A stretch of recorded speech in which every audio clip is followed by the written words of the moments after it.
ಇಲ್ಲಿ ನೆರೆದಿರುವಂಥ ಬ್ಯಾಂಕು ಮತ್ತು ಇತರೆ ಸಂಘ ಸಂಸ್ಥೆಗಳ ಸದಸ್ಯರೇ, ಕಕ್ಷಿದಾರರೇ, ನ್ಯಾಯ ಸಿಬ್ಬಂದಿಯವರೇ,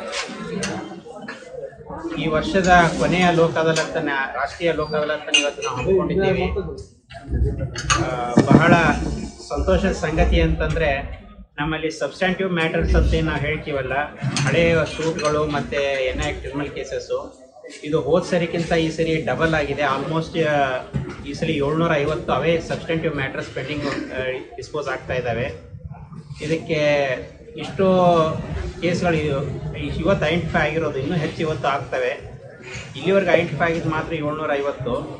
ಇಷ್ಟು ಕೇಸ್ಗಳ ಬೃಹತ್ ಮೊತ್ತದಲ್ಲಿ ನಾವು ಲೋಕ ಅದಾಲತ್ನಲ್ಲಿ ಡಿಸ್ಪೋಸ್ ಮಾಡ್ತಾ ಇರೋದಕ್ಕೆ ತುಂಬ ಸಹಕಾರ ಅಂತಂದರೆ ವಕೀಲರ ಸಂಘದ ಸಹಕಾರ ಇರುತ್ತೆ. ಅವ್ರ ಸಹಕಾರ ಇಲ್ಲದಿದ್ದರೆ ನಾವು ಇಷ್ಟೊಂದು ಡಿಸ್ಪೋಸ್ ಮಾಡೋಕ್ಕಾಗ್ತಿರಲಿಲ್ಲ. ಅದೇ ರೀತಿ ಕಕ್ಷಿದಾರರು ಸಹಿತ ಇಷ್ಟೊಂದು ಕೇಸ್ ರಾಜಿ ಆಗೋ ಮೂಲಕ ಸಹಬಾಳ್ವೆಯಿಂದ ನಾವು ಬದುಕ್ಬೋದು ಅಂತ ಹೇಳಿ ಉಳಿದ ಎಲ್ಲ ಲಿಟಿಗೆಂಟ್ಸ್ಗೂ ನೀವು ತೋರಿಸ್ಕೊಡ್ತಾ ಇದ್ದೀರಾ.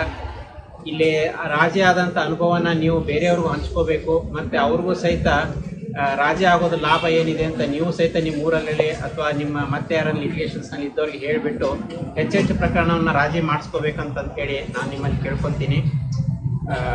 ಈ ದಿನ ಸಾಯಂಕಾಲವರೆಗೂ ಲೋಕ ಅದಾಲತ್ ನಡೆಯುತ್ತೆ. ಇನ್ನೂ ಹೆಚ್ಚಿನ ಪಕ್ಷಗಾರರು ತಮ್ಮ ಕೇಸ್ಗಳನ್ನ ಇವತ್ತು ರಾಜಿ ಮಾಡ್ಕೋಬೇಕು ಅಂತ ಹೇಳಿ ವಿನಂತಿಸ್ತಾ ಇವತ್ತಿನ ಈ ಲೋಕ ಅದಾಲತ್ ಕಾರ್ಯಕ್ರಮ ಶುಭ ಕೋರ್ತೀನಿ. ಆಮೇಲೆ ಇವತ್ತಿನ ಪೆಂಡೆನ್ಸಿ ಏನು ಡಿಸ್ಪೋಸಲ್ ಹೇಳಿದ್ವಿ, ಅದು ನಮ್ಮ ಕರ್ನಾಟಕ ನ್ಯಾಯಾಲಯದ ಉಚ್ಚ ನ್ಯಾಯಾಲಯದ ನಮ್ಮ ಆಡಳಿತಾತ್ಮಕ ನ್ಯಾಯಾಧೀಶರಿಗೆ ಹೇಳಿದಾಗ ಅವರು ಸಹಿತ ಖುಷಿಪಟ್ಟಿದ್ದಾರೆ.